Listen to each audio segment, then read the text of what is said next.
I usually don't ask this early, but if you could like the video and subscribe, it would mean a lot. We're so close to hitting 1,000 subscribers, and your support can really help get my content out there. Thanks. Ethan Mitchell. 38. A hard-working project manager at a leading tech firm in Toronto. Ethan is devoted to his career and his family. He has a quiet confidence, often the voice of reason among his friends, and deeply values integrity. Having grown up in Calgary, he carries with him the humility and resilience from his upbringing.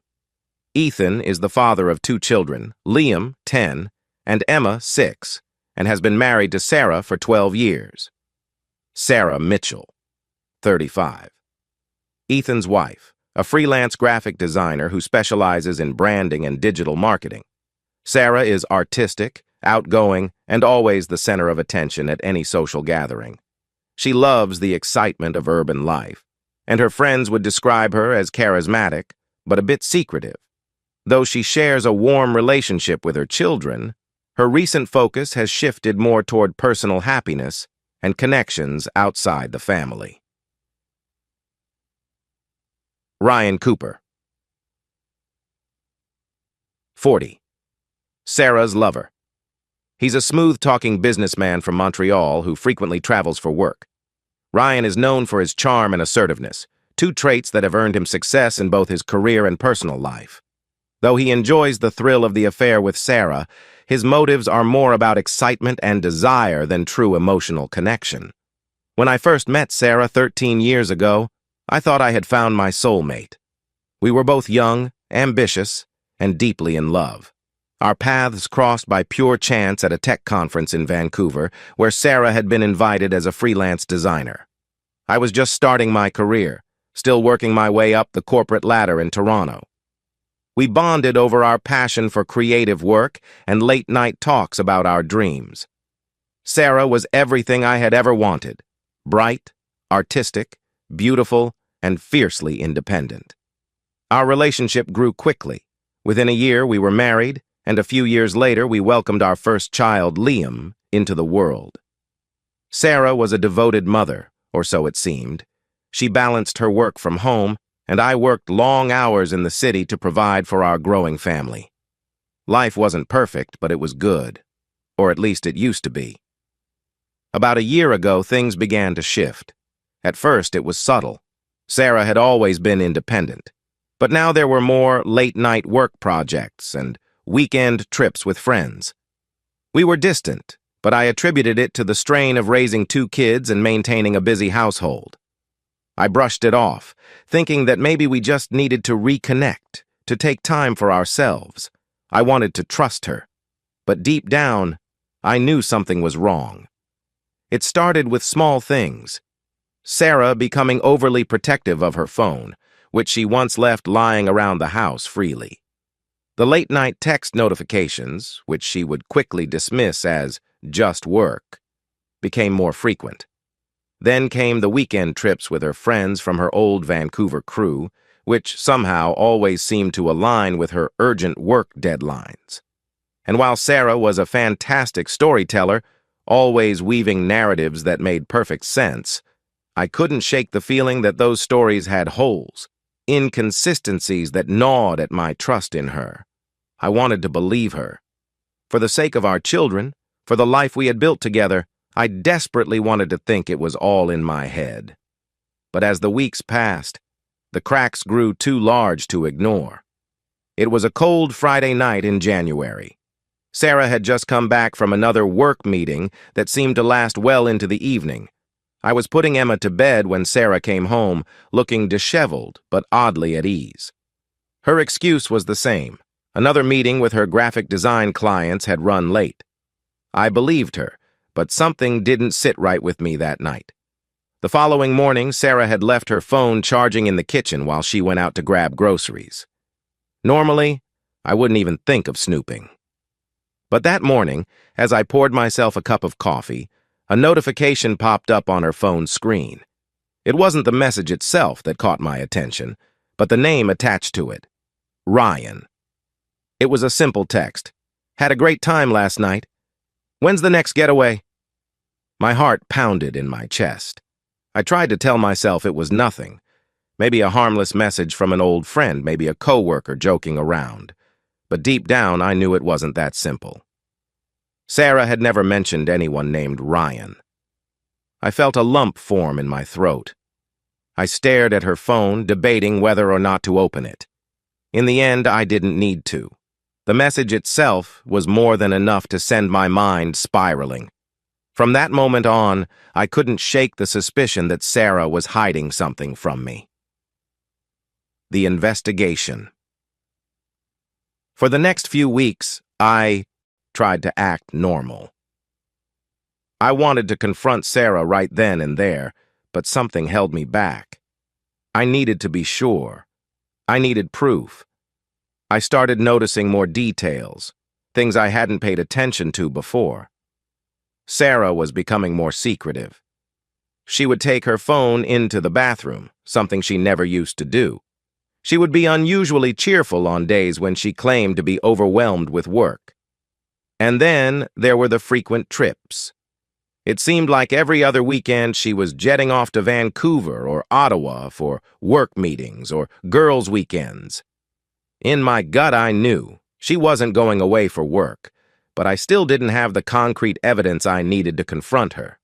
One evening, while Sarah was out for what she called a client dinner, I decided to take matters into my own hands. I installed a simple location tracking app on her phone, something that would give me peace of mind. Or so I thought. I told myself it was only to confirm she was where she said she was. I needed to know if I was overreacting, if I was being paranoid, but deep down, I already knew the truth. The following weekend, Sarah told me she was heading to Ottawa for a 2-day work conference. She claimed it was a big networking event, one that would help her secure more clients.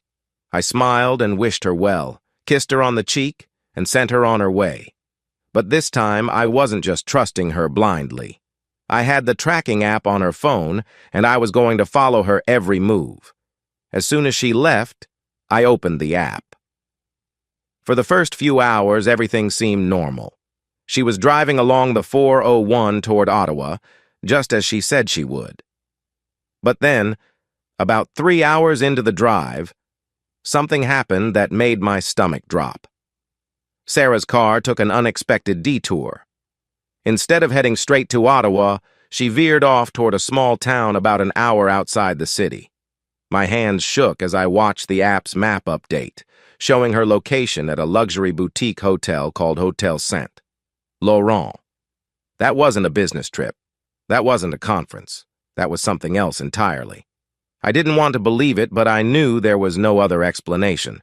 Sarah was meeting someone, and I needed to see it with my own eyes. I quickly booked a flight to Ottawa for the following morning. There was no turning back now. The next day, I landed in Ottawa and drove the hour to the hotel. My heart was pounding in my chest the entire way, my mind racing with thoughts of what I might find. I parked my car a few blocks away from the hotel and sat there for a few minutes, trying to calm myself down. But no amount of deep breathing could prepare me for what I was about to witness. I walked into the hotel lobby, my legs feeling like lead. I approached the front desk and casually asked if a Sarah Mitchell had checked in. The receptionist, unaware of the storm brewing inside me, smiled and confirmed that she had checked in the previous evening. She was staying in room 512. I took the elevator up to the 5th floor, my heart racing faster with every passing second. When I reached room 512, I paused in front of the door. My hands trembled as I raised my fist to knock, but before I could, I heard laughter coming from inside the room. A man's voice, Ryan's voice. That was it. That was all the confirmation I needed. I knocked on the door, my knuckles hitting the wood with a force I didn't know I had. There was a brief silence on the other side, and then the door opened. Sarah stood there, her face draining of color as soon as she saw me. Her eyes widened in shock, and for a moment she seemed completely speechless. "Ethan," she stammered, her voice barely above a whisper. What are you doing here?" I didn't say a word. I just handed her the envelope containing the divorce papers. The silence between us was deafening. Sarah's eyes filled with tears as she stared down at the papers in her hands, her body trembling. Behind her, Ryan stood frozen, his face a mixture of confusion and fear. "I know everything," I finally said, my voice cold and detached. "Enjoy your little vacation. It's the last one you'll be having with me." With that, I turned on my heel and walked away. I didn't wait for her to respond. There was nothing left to say. Back in Toronto, I filed for divorce. I moved out of our house and into an apartment downtown, close enough to be there for my kids, but far enough away from the life I had shared with Sarah. It wasn't easy. It was messy and painful, especially when it came to explaining things to Liam and Emma. But I knew that staying in a broken marriage wasn't the answer. I needed to reclaim my life, to find myself again outside of Sarah's betrayal. Over the next few months, I threw myself into my work and spent as much time as possible with my kids. I went to therapy to process the emotional toll of the affair, and slowly but surely, I started to heal. The pain didn't disappear overnight, but I began to see that life didn't end with Sarah's infidelity. In fact, in many ways, it was just beginning. The ending. So that's how I surprised my cheating wife with divorce papers at her secret hotel getaway affair. It wasn't easy, but sometimes the hardest decisions are the ones that set you free. I learned that my worth wasn't tied to someone else's betrayal. Life goes on, and so will I. Thank you for watching. If you enjoyed this story or have any questions, feel free to ask. Don't forget to like, share, and leave your thoughts in the comments below.